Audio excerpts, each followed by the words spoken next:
परस्तान के एक शहर में एक बादशाह हुकूमत करता था। बादशाह निहायत ही रहमदिल और इंसाफ पसंद था, इसलिए रियाया बहुत मुतमईन और खुश थी। शेर और बकरी एक ही घाट से पानी पीते थे। इस बादशाह के यहाँ सिर्फ एक ही बेटा था। वैसे तो शाहजादा बहुत ही समझदार था, लेकिन बहुत जिद्दी भी था। वह जिस बात पर आ जाता वह मनवा कर ही दम लेता। एक दिन शाहजादा अपने साथियों के साथ शिकार के लिए घर से निकला। वहां उसे शदीद प्यास लगी तो वह इधर उधर देखने लगा। करीब ही उसे एक बस्ती के आसर नजर आए तो उसने अपने घोड़े का रुख उस तरफ कर लिया। वहां जाकर उसे मालूम हुआ कि यह तो धोबियों की बस्ती है, जहां कपड़े धोए और सिटाए जा रहे थे। वहां के मकानों का जायजा लेते हुए शाहजादे की नजर अचानक एक मकान की छत पर टिक गई। वहां एक लड़की अपने गीले बाल सुखाने में मसरूफ थी। शाहजादे ने उसे देखा तो देखता ही रह गया।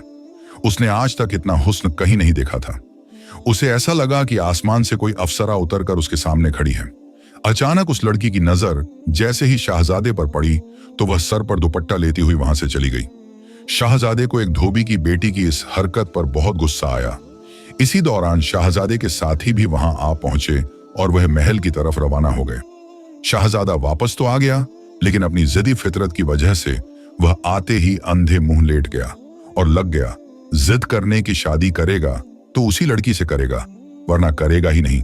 जब बादशाह तक यह बात पहुंची तो उसने शाहजादे की तरफ देखा और कहने लगा, तुम्हारा दिमाग तो नहीं जल गया? अब एक बादशाह की बहू बनेगी तो धोबी की बेटी। शाहजादा कहने लगा, मैं इन बातों को नहीं मानता। मैं शादी करूंगा तो इसी से करूंगा। बादशाह आज तक शाहजादे की हर जिद को मानता आया था, मगर यहां मामला कुछ अलग था। बादशाह को अपनी रियासत और इज्जत का भी ख्याल था। कई दिनों तक यह बहस इसी तरह जारी रही और आखिरकार बादशाह ने बेटे के हाथों मजबूर होकर धोबी के घर पैगाम भेजा कि बादशाह उनसे बात करना चाहते हैं। वह वक्त निकालकर मेहमानों और वजीरों से मशवरे लेने के लिए आए। वहां एक वजीर बहुत समझदार था। वह कहने लगा, बादशाह सलामत, छोटा मुंह बड़ी बात। शाहजादों की बहुत सी बीवियां होती हैं, यह भी किसी कोने में पड़ी रहेगी। इस वक्त आपका रोकना मुनासिब नहीं। लड़का जवान है, खून है, कुछ भी कर सकता है। बादशाह को यह बात समझ आ गई। उसने सोचा कि कुछ दिनों तक धोबी की बेटी के साथ रहेगा तो उसका इकट्ठा दिमाग ठीक हो जाएगा। दूसरी तरफ धोबी के घर भी पैगाम पहुंचा तो धोबी और उसकी बीवी सुनकर ही कांपने लगे कि हमसे क्या गलती हो गई है, जो बादशाह ने हमें अपने दरबार में तलब किया है। हम डरते डरते, कांपते कांपते बादशाह के सामने हाजिर हुए। बादशाह ने कहा, हमें आपकी बेटी का रिश्ता चाहिए क्योंकि हमारा शाहजादा आपकी बेटी के लिए जिद कर बैठा है। धोबी कुछ देर सोचता रहा और फिर कहने लगा, हम यह बात अपनी बेटी से पूछकर आपको बताएंगे। बादशाह को बहुत गुस्सा आया कि एक धोबी और उसकी यह जरूरत कि वह मुझे इस तरह अपनी बेटी का नाम देकर टाले, लेकिन वह खामोश रहा। बादशाह कहने लगा, ठीक है, अपनी बेटी से मशवरा कर लो, लेकिन हमें ना सुनने की आदत नहीं, वरना तुम दोनों अपनी जान से जाओगे। धोबी और उसकी बीवी घर वापस आए और अपनी बेटी से सलाह मशवरा किया। धोबी की बेटी कहने लगी, मुझे मंजूर है, मैं नहीं चाहती कि आपकी जान मेरी वजह से किसी खतरे में पड़े, लेकिन मेरी 4 शर्तें हैं। अगर शाहजादा मान लेता है तो मैं उससे शादी करने के लिए तैयार हूं। धोबी और उसकी बीवी ने अपनी बेटी से पूछा, आखिर तुम्हारी शर्तें क्या हैं? तुम एक धोबी की बेटी हो, तुम्हें इस तरह शाहजादा के सामने शर्तें रखना महंगा पड़ सकता है। लेकिन लड़की कहने लगी, हम यह शर्तें सिर्फ शाहजादा को ही बताएंगे। अगर उन्हें यह बात मंजूर है तो आकर हमसे मिल लें और शर्तें सुन लें। अगर उन्हें गवारा हो तो हम शादी के लिए तैयार हैं, वरना हमारी तरफ से नहीं है। दूसरे दिन धोबी और उसकी बीवी फिर से बादशाह के पास गए और अपनी बेटी का पैगाम पहुंचा दिया। बादशाह ने फौरन शाहजादे को तलब किया और कहा, आपकी होने वाली शाहजादी तो अभी से शर्तें लगा रही हैं, क्या आप ये शर्तें सुनना मंजूर करेंगे? शाहजादा कहने लगा, हाँ, हम जरूर जाएंगे और देखेंगे कि वह क्या शर्तें रखना चाहती हैं। आखिरकार हम भी तो देखें, एक धोबी की बेटी में इतनी अकड़ और अना कहां से आई है। यह कहते हुए शाहजादा धोबी और उसकी बीवी के साथ उनके गरीब खाने पहुंच गया, जो कि एक बहुत छोटा सा मकान था। नीचे के कमरे में धोबी और उसकी बीवी रहते थे, जबकि ऊपर का कमरा लड़की के लिए विशिष्ट किया गया था। जब शहजादा वहां पहुंचा तो कमरे में पर्दा डालकर एक तरफ लड़की बैठ गई और दूसरी तरफ शहजादा बैठा था। दोनों तरफ खामोशी छा गई तो शहजादा बोला, कहिए, हम आपकी शर्तें सुनने आए हैं। लड़की बोली, हमारी पहली शर्त यह है कि हम आपके साथ रात नहीं गुजारेंगे। हम सुबह वक्त जाएगा करेंगे और रात होते ही वापस आ जाएंगे। पहले तो शहजादा को बहुत गुस्सा आया, फिर कहने लगा, ये तो बात की बातें हैं। ये धोबी की बेटी क्या, और ऐसी शर्त क्या? 2 दिन महल में रहेगी तो उसे वहां की आदत हो जाएगी। फिर यह कब एक महल छोड़कर एक कुटिया में आना पसंद करेगी? इसलिए शहजादा बोला, मुझे मंजूर है। लड़की फिर बोली, मेरी दूसरी शर्त यह है कि आप मुझसे बात करने या हाथ लगाने की कोशिश नहीं करेंगे। यह सुनकर शहजादा को बहुत हंसी आई और फिर सोचने लगा, यह तो सब कुछ बाद में हो ही जाएगा। उसने लड़की से कहा, ठीक है, हमें यह भी मंजूर है। लड़की फिर बोली, और मैं महल से पानी तक नहीं पीऊंगी और न ही मुझे मजबूर किया जाएगा। यह सुनकर भी शहजादा को हंसी आई। वह सोचने लगा, यह भी बेवकूफी है, दिन बार महल में रहेगी, यह कैसे संभव है कि पानी न पिए? शादी है या मजाक? फिर उसने लड़की से कहा, मुझे यह भी मंजूर है। लड़की फिर बोली, और हमारी चौथी शर्त यह है कि अगर आप कभी भी मुझे छूने की कोशिश करेंगे तो हमारा रिश्ता उसी वक्त खत्म हो जाएगा और मैं दोबारा कभी भी महल नहीं आऊंगी। यह सुनकर शहजादा सोचने लगा, यह भी बेवकूफी है, कहने की बातें हैं, यह सब बाद में होता ही रहेगा। शहजादा ने कहा, हमें आपकी चारों शर्तें मंजूर हैं। लड़की कहने लगी, तो ठीक है, फिर शादी की तैयारियां करो। शहजादा ने शादी की तैयारियां शुरू की। कुछ वजीरों और खास दोस्तों को साथ लेकर लड़की के पास गया और शादी के बाद वह दुल्हन अपने साथ बड़ा सा घूंघट निकाले हुए आई जिसमें उसका मुंह पूरा तौर पर छिपा गया था। वह शहजादा के साथ महल आई और उसके बिस्तर पर बैठने के बजाय एक तरफ रखी हुई कुर्सी पर बैठ गई। बादशाह और मलिका तो पहले ही इस शादी के हक में नहीं थे और वह शामिल भी नहीं हुए थे। बस एक शहजादे की मुंह छिड़ी बांधी थी जो हाथ बांधे आगे पीछे हो रही थी। दिन इसी तरह गुजरता रहा और जैसे ही शाम हुई, बांदी ने आकर इत्तला दी कि गाड़ी तैयार है। दुल्हन उठी, गाड़ी में बैठी और वापस चली गई।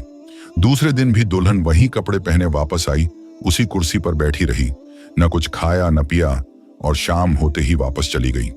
1 दिन, 2 दिन, 3 दिन और महीनों तक यही मामूल रहा।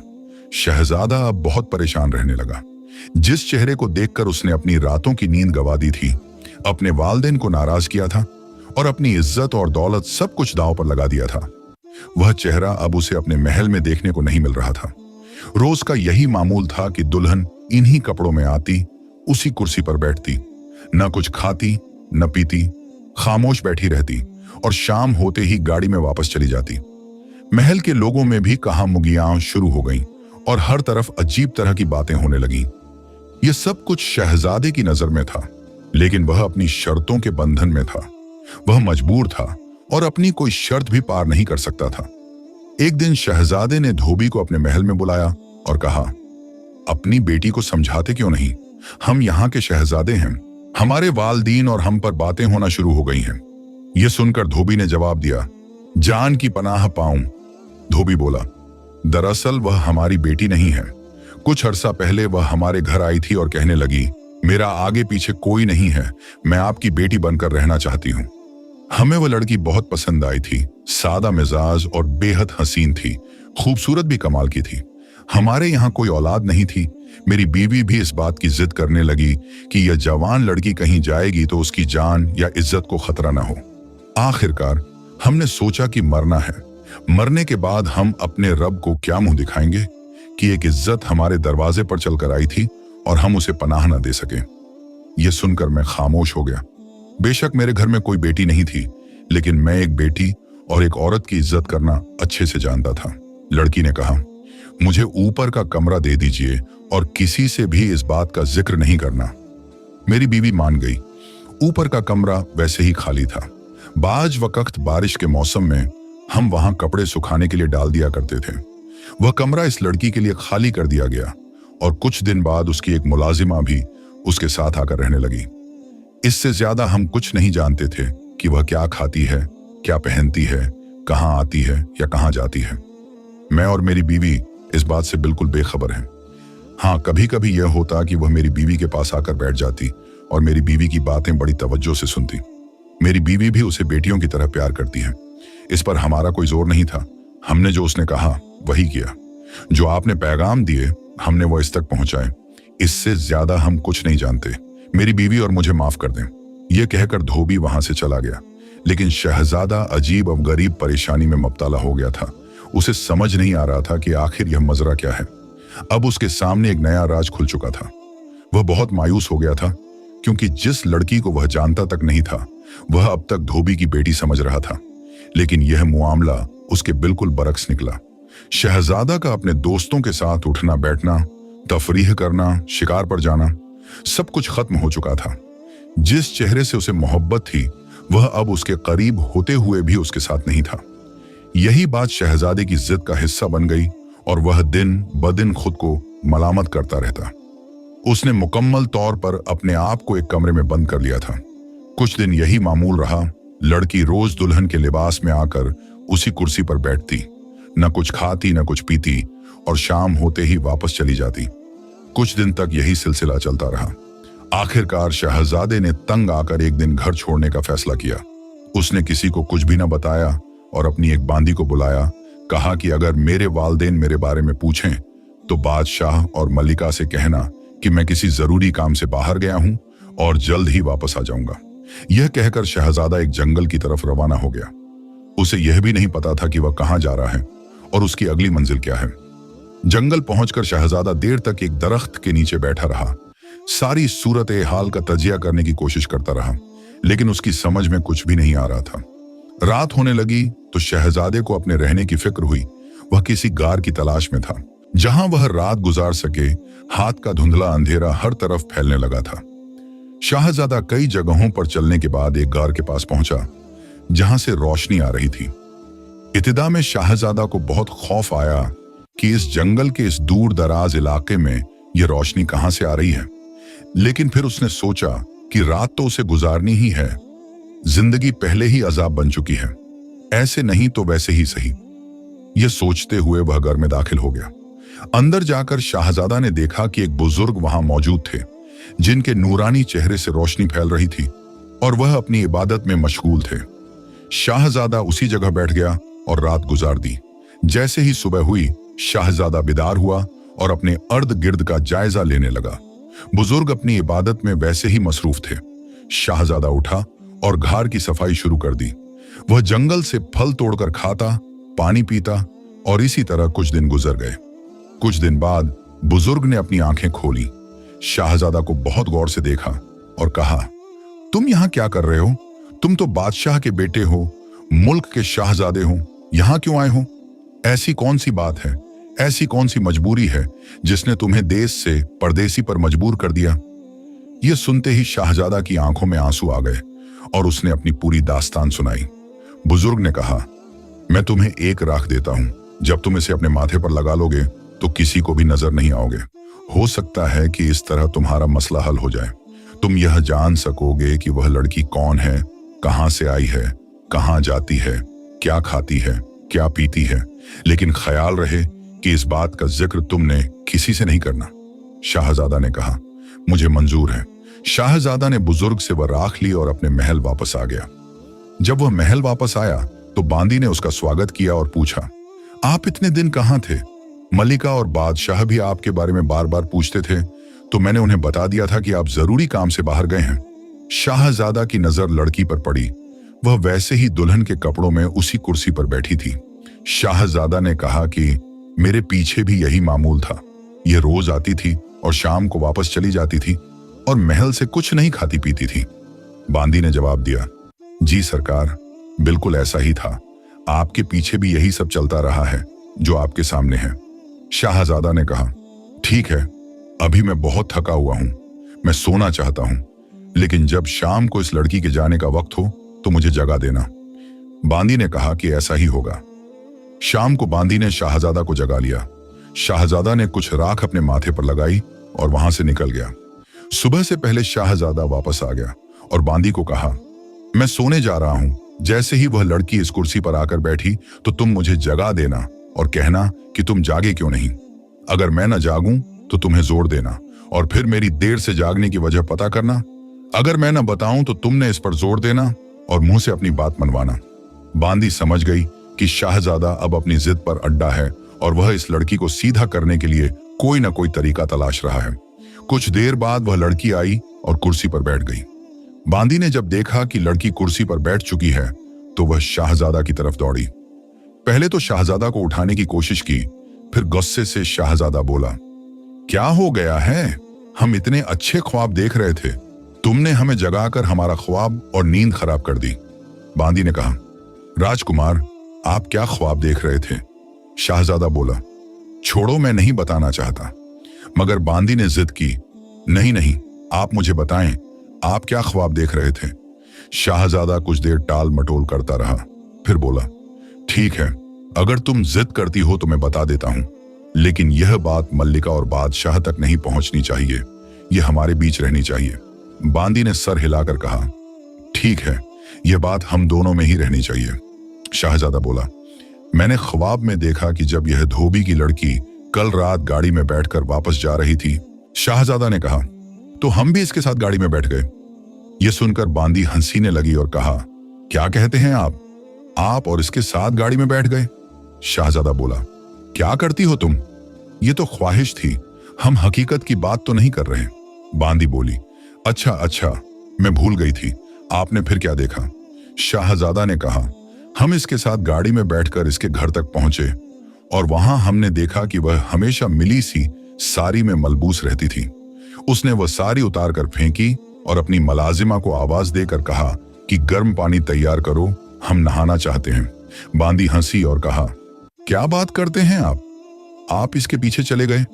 शाहजादा बोला, हमने कहा ना, हम ख्वाहिश सुना रहे हैं, यह कोई हकीकत नहीं है।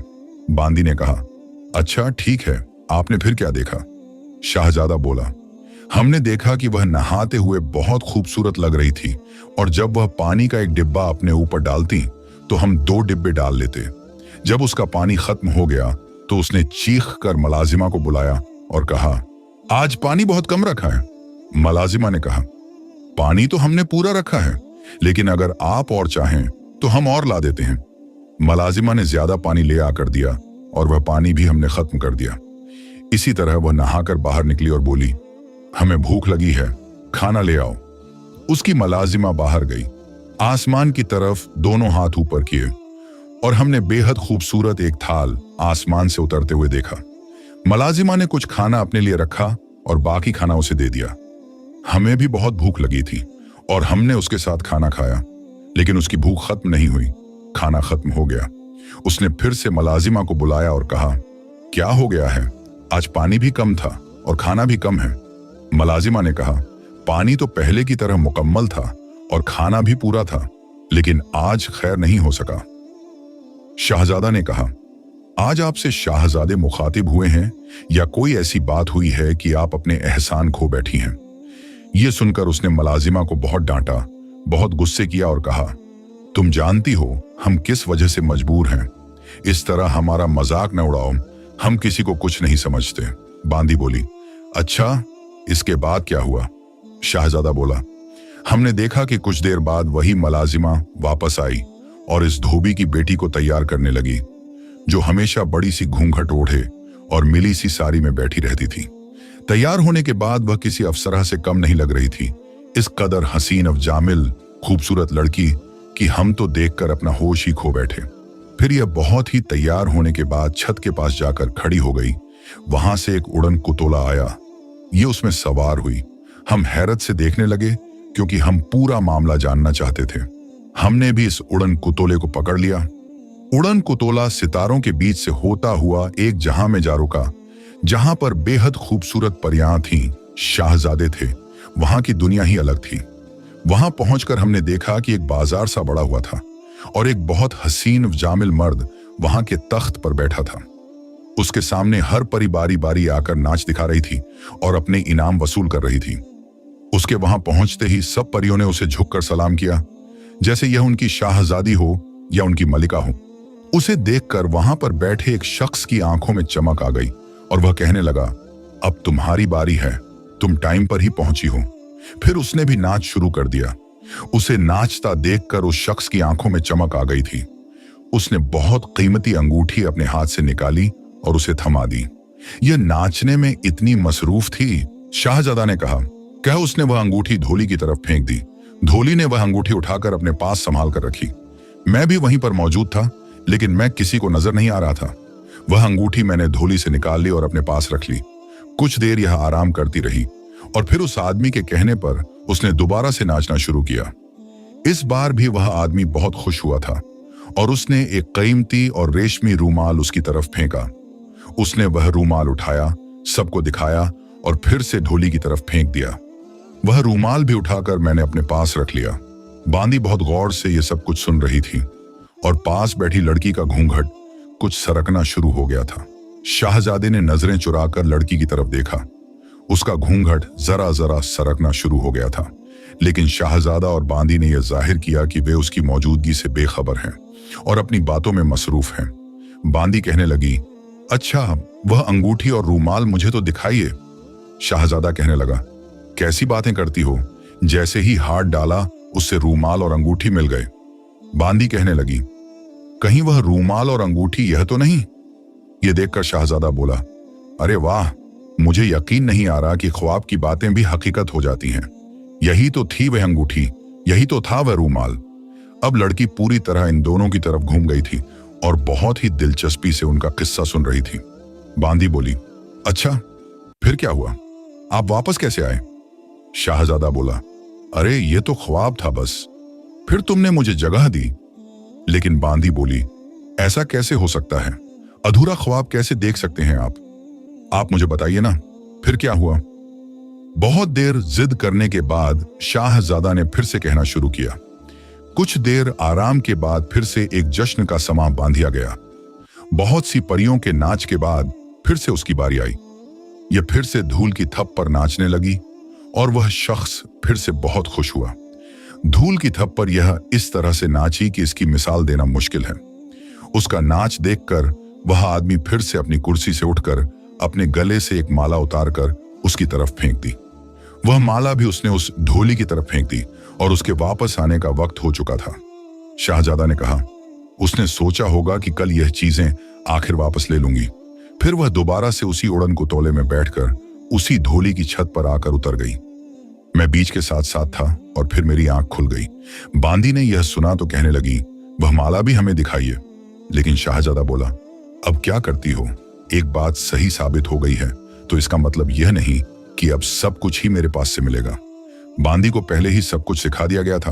वह न मानी और शाहजादा की जेब में हाथ डालकर वह माला भी वहां से निकाल ली। अब लड़की पूरी की पूरी इन दोनों की तरफ मुतवज्जा हो चुकी थी और अपनी जगह से उठकर शाहजादा के करीब आ चुकी थी। उसका घूंघट उतर चुका था और अब वह पहले की तरह शाहजादा की तरफ देख रही थी। वह बोली, आप जान ही चुके हैं कि मैं इस दुनिया से नहीं हूं।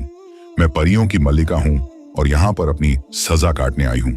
शाहजादा ने कहा, अगर आप अपने बारे में हमें सब कुछ सच बता दें तो हो सकता है हम आपकी कोई मदद कर सकें। यह सुनकर धोबी की लड़की बोली, मैं परियों की मल्लिका थी और इन्हीं के साथ रहती थी। वहां के बादशाह को हमारा नाच बहुत पसंद था। वह हर रोज हमारा नाच देखने के बाद ही अपनी ख्वाबगाह में जाया करते थे।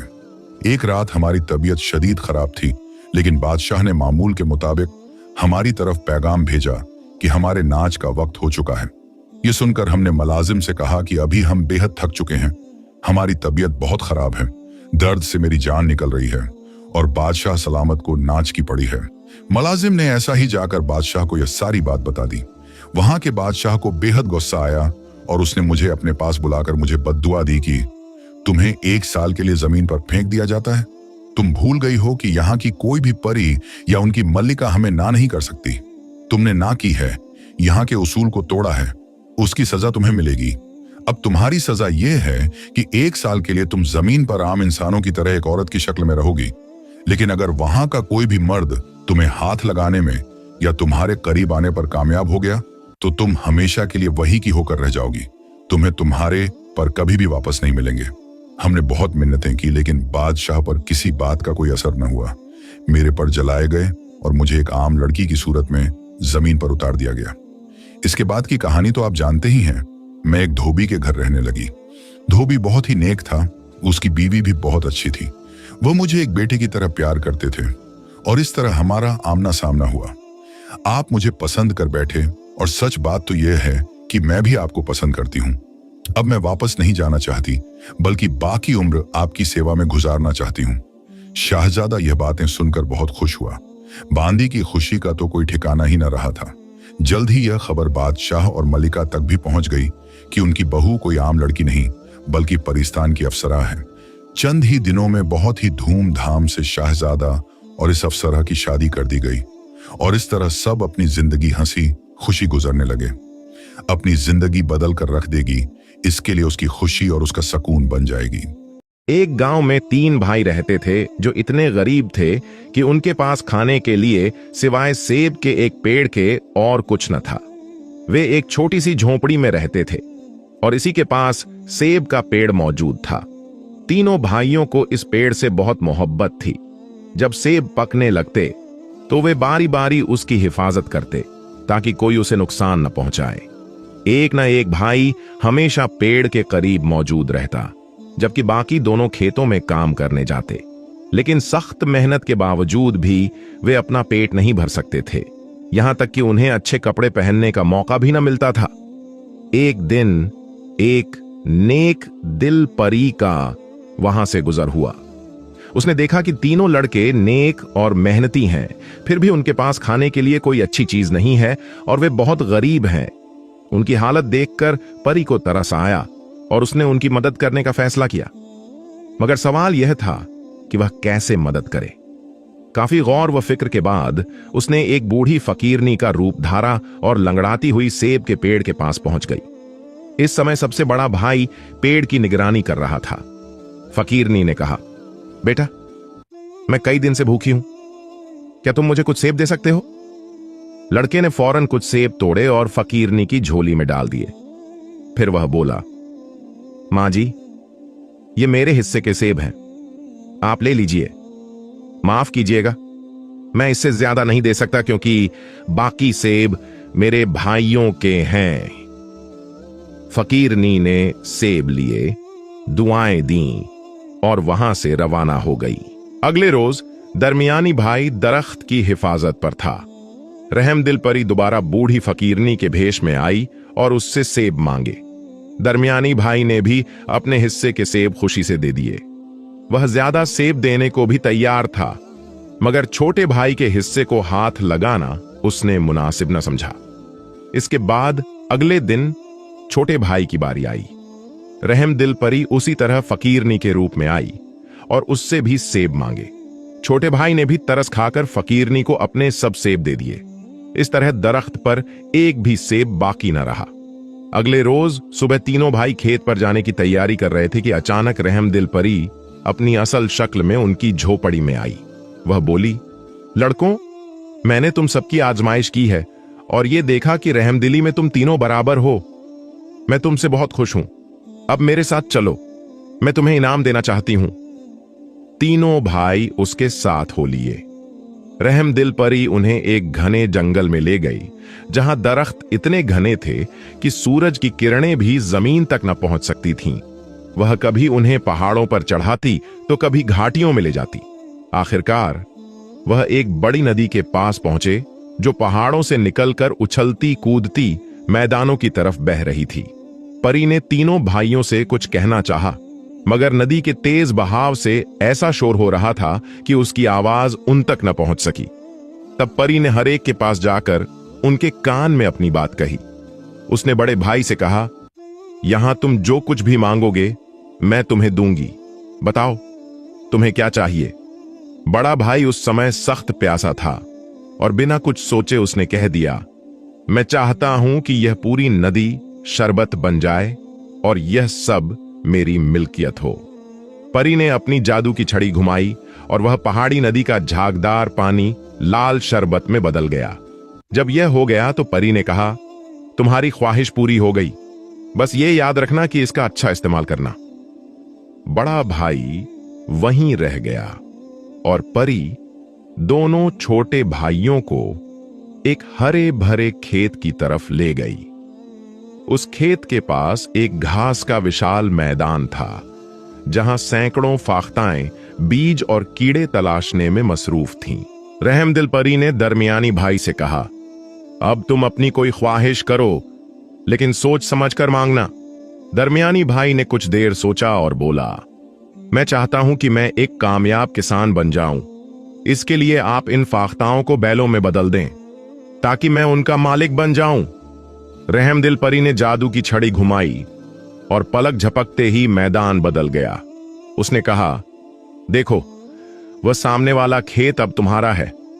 ये बैल और गायें भी तुम्हारी हैं। अगर तुम मेहनत करो तो एक कामयाब किसान बन सकते हो। तुम्हें किसी चीज की कमी नहीं होगी। अपना भविष्य बनाना या बिगाड़ना अब तुम्हारे हाथ में है। इसके बाद परी सबसे छोटे भाई को लेकर पहाड़ों की तरफ रवाना हुई। जब वे एक पहाड़ के दामन में पहुंचे तो परी ने छोटे भाई से पूछा, तुम्हारे दिल में क्या ख्वाहिश है? जो चाहो मांग लो। छोटे भाई ने अपने दोनों बड़े भाइयों की तरह फौरन जवाब नहीं दिया। वह काफी देर सोचता रहा, फिर आखिरकार बोला, मैं एक खूबसूरत, नेक और सलीकामंद शहजादी चाहता हूं जिससे मैं शादी कर सकूं। परी छोटे भाई की बात सुनकर मुस्कुरा दी और बोली, तुम्हारी ख्वाहिश बहुत मुश्किल है, लेकिन मेरे साथ आओ। मैं किसी न किसी तरह तुम्हारी यह ख्वाहिश पूरी करने की कोशिश करूंगी। कई दिन गुजर गए और परी छोटे भाई को अपने साथ लिए अलग अलग जगहों पर घूमती रही। आखिरकार वे एक बड़े शहर में पहुंच गए। इस मुल्क का बादशाह एक अजीम शान महल में रहता था।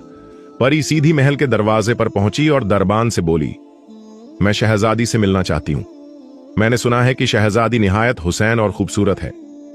परी को इजाजत मिल गई, लेकिन छोटा भाई दिल ही दिल में घबराया हुआ था। वह सोचता था, मैं तो एक मामूली आदमी हूं, भला मेरी शादी एक शहजादी से कैसे मुमकिन हो सकती है? परी ने लड़के के दिल की हालत भांप ली और उसे हौसला देती रही। इतने में वे महल के बड़े दालान में पहुंच गए। वहां पहुंचकर उन्होंने देखा कि उनसे पहले बहुत से लोग शहजादी से शादी के उम्मीदवार बनकर आए हुए हैं। इन सब के सामने कीमती तोहफे और नजराने रखे थे जो वे शहजादी के लिए लाए थे। परी ने इन कीमती चीजों के बीच हीरो की एक टोकरा रख दी जो वह रास्ते से चुनकर लाई थी। छोटे भाई को इस तोहफे पर सख्त शर्मिंदी हुई। वह दिल में सोचने लगा, यह लोग हीरे, सोना, चांदी और न जाने क्या क्या लेकर आए हैं, और हमारे पास हीरे की एक मामूली सी टोकरा है। इससे कोई काम तो नहीं बनेगा, बल्कि हमारी हंसी जरूर उड़ाई जाएगी। मगर परी मुस्कुराती रही।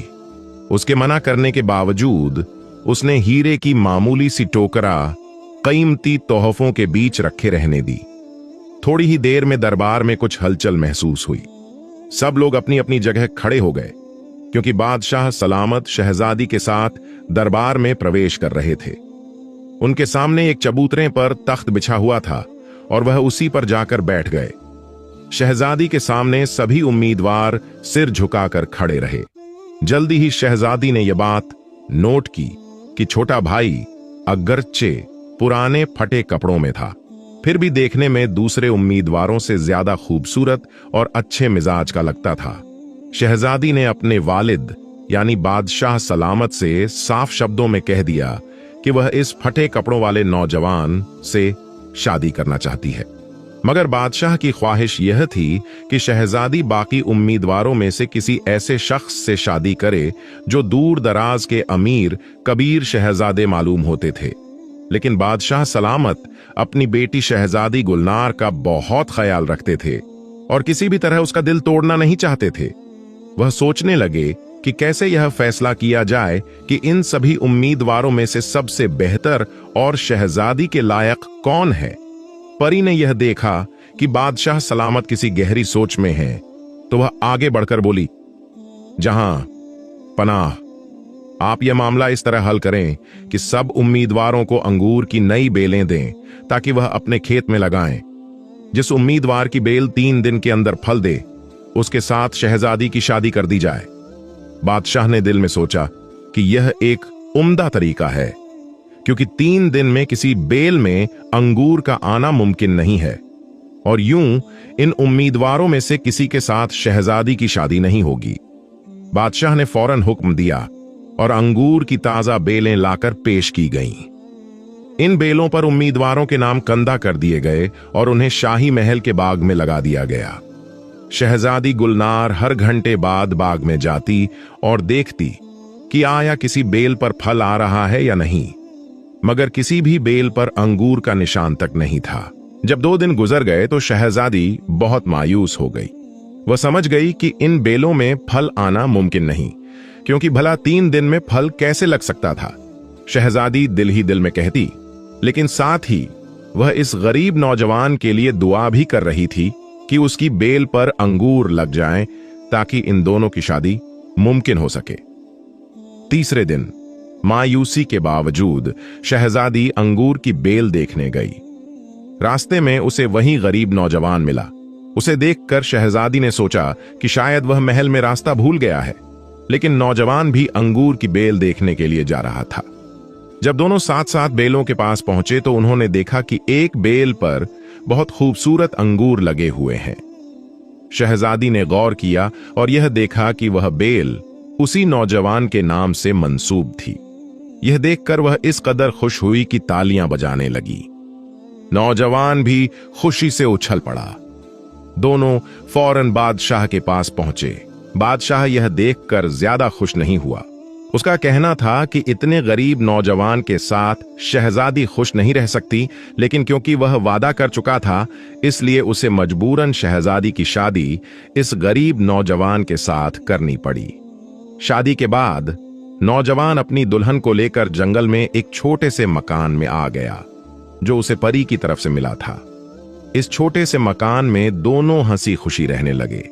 इसी तरह तकरीबन 1 साल गुजर गया। एक दिन परी ने सोचा कि जाकर देखना चाहिए कि तीनों भाई किस तरह जिंदगी बिता रहे हैं। सबसे पहले वह बड़े भाई के पास गई। वहां उसने एक बड़ी बकारन का भीस बदलकर उससे 1 प्याला शरबत मांगा, जैसे वह इन दिनों गरीब था।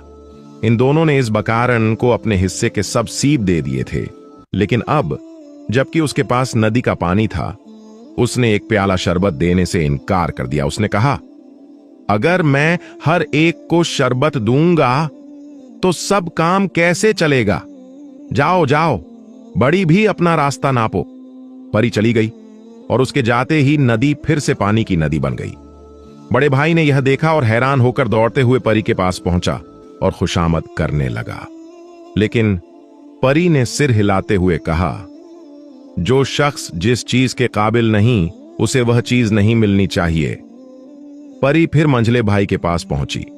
मंझला भाई अपने खेत में बैठा खाना खा रहा था। परी ने उससे थोड़ी सी खाना मांगा तो मंझले भाई ने कहा, बढ़िया, मैं कभी किसी चीज को मुफ्त में नहीं देता, जाओ किसी और से मांगो।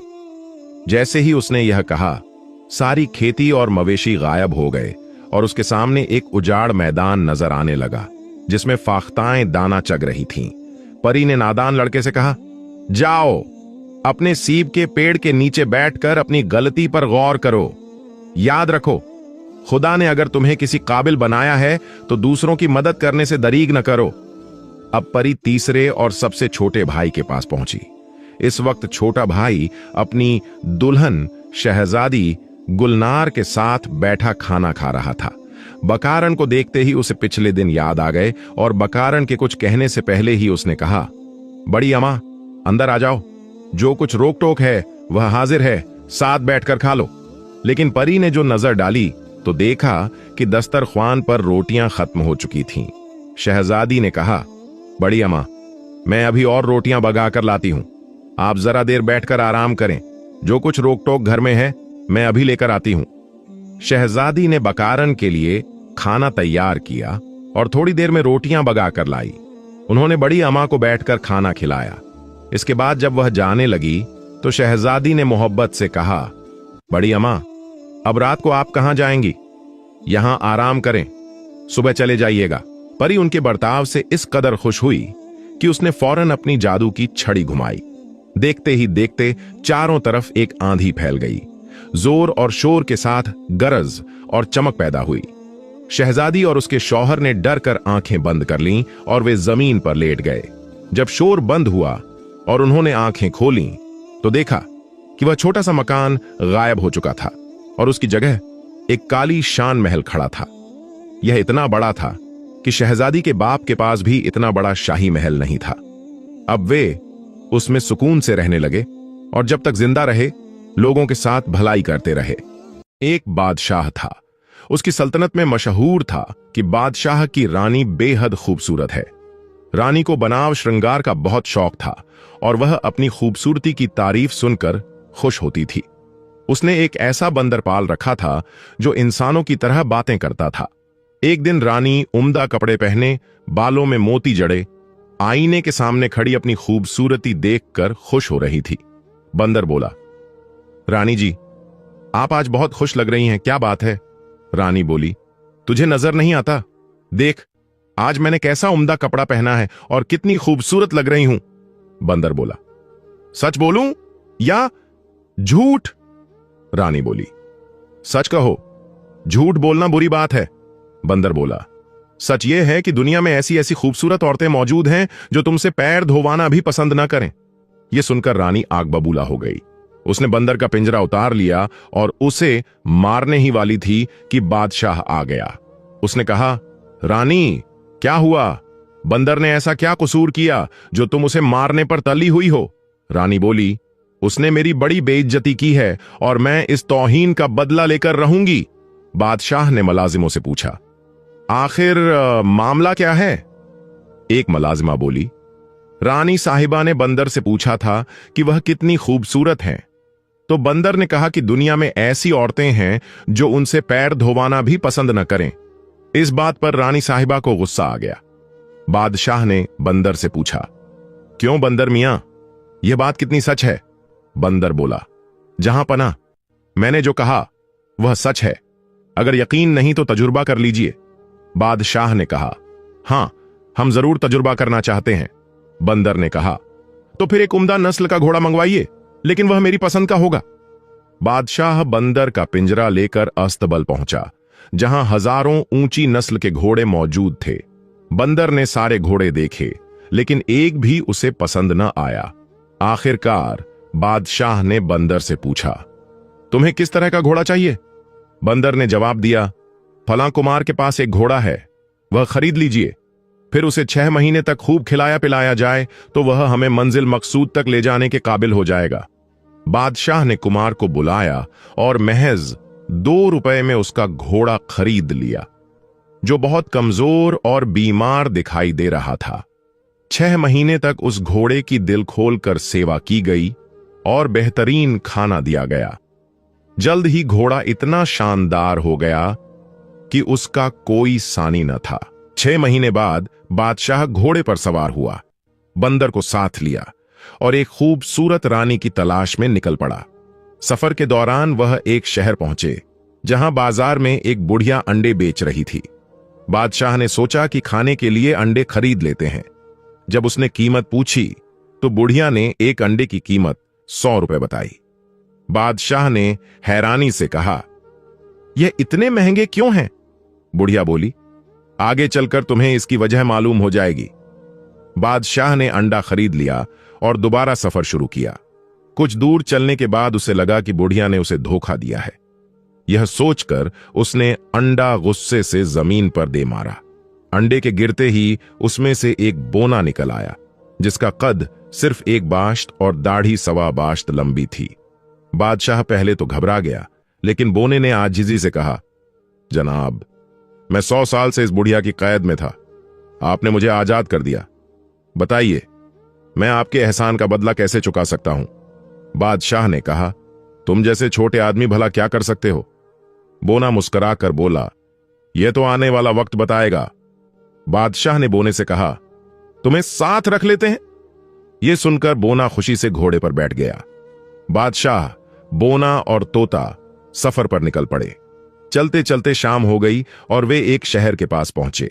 वहां एक सराय में रात गुजारने का इरादा किया, जो शाही महल के पास थी। सराय में पहुंचकर बादशाह ने बोने से उसका नाम पूछा तो उसने बताया, मेरा नाम चंगेज खान है। रात गहरी होने लगी तो बादशाह ने भटियारे से रोशनी का इंतजाम करने को कहा। भटियारा यह सुनकर हैरान से बोला, यह अजीब बात है मुसाफिर, तुम रोशनी मांग रहे हो। आज तक कोई मुसाफिर रोशनी का तगाजा नहीं करता। यहाँ के दस्तूर के मुताबिक शाम को शहजादी अपने महल की छत पर आती है और उसके हुस्न से पूरी रियासत जगमगा उठती है। इस रोशनी में चिराग की कोई जरूरत ही नहीं रहती। यह कहकर भटियारा चला गया, मगर बादशाह हैरान और परेशान रह गया। शाम ढलते ही जब उसने वाकई चारों ओर रोशनी देखी तो उसे भटियारे की बात पर यकीन आ गया। यह सब कुछ बादशाह को नयहत अजीब और गरीब लगा, और होना भी चाहिए था, क्योंकि ऐसी बात उसने पहले कभी न सुनी थी।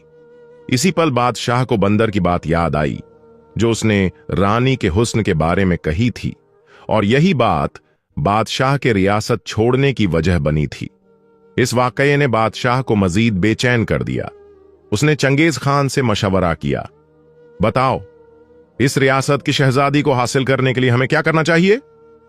चंगेज खान ने कहा, जहां पना, आपने मुझ पर बहुत बड़ा एहसान किया है, इसलिए मैं पूरी कोशिश करूंगा कि किसी न किसी तरह शहजादी को आपके लिए हासिल करूं।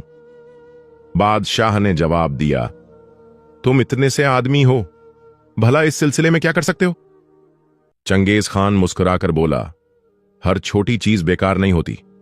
मैं आपकी नजर में छोटा हूं, मगर वह काम कर सकता हूं जो बड़े से बड़ा आदमी नहीं कर सकता। बादशाह, चंगेज खान और बंदर सराय में महल के करीब बैठे बातें कर रहे थे। चंगेज खान अपनी चालाकियों की बातें कर रहा था, जबकि बंदर अपनी दिलचस्प बातों से बादशाह का दिल बहला रहा था। इन सब बातों की आवाजें शहजादी के कानों तक पहुंच गईं। बंदर की प्यारी बातें सुनकर शहजादी प्रभावित हुई और उसने महल के पहरेदारों को बुलाया। शहजादी ने हुक्म दिया, सराय में जाकर इस मुसाफिर को हमारा सलाम कहो, जिसके पास यह बंदर है, और यह बंदर उससे खरीद लो। जो कीमत वह मांगे उसे दे देना। आधी रात का वक्त था जब शहजादी के पहरेदार सराय में पहुंचे। वह मुसाफिर को तलाश करते हुए बादशाह तक आ पहुंचे। चंगेज खान ने पहरेदारों को आते देखा तो बादशाह से कहा, जहां पना, खुदा खैर करे, ये सरकारी पहरेदार हमारी तरफ आ रहे हैं। मेरा ख्याल है कि हमारी सारी बातें उनके कानों तक पहुंच चुकी हैं, मगर घबराने की जरूरत नहीं, अल्लाह सब बेहतर करेगा। पहरेदार सराय में पहुंचे और शहजादी का पैगाम मुसाफिर यानी बादशाह को सुनाया।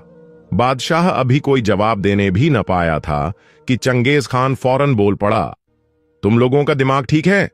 हम अपना बंदर तुम्हें क्यों देने लगे? वापस जाकर अपनी शहजादी से कह दो कि हर जगह उसका हुक्म नहीं चलता। पहरेदार हैरानी से चारों ओर देखने लगे कि यह आवाज कहां से आ रही है। जब उन्होंने गौर किया तो देखा कि एक बहुत छोटा सा आदमी, जिसका कद सिर्फ एक बाश्त और दाढ़ी सवा बाश्त की थी, मुसाफिर के पलंग के करीब बैठा हुआ है। उसकी सूरत देखकर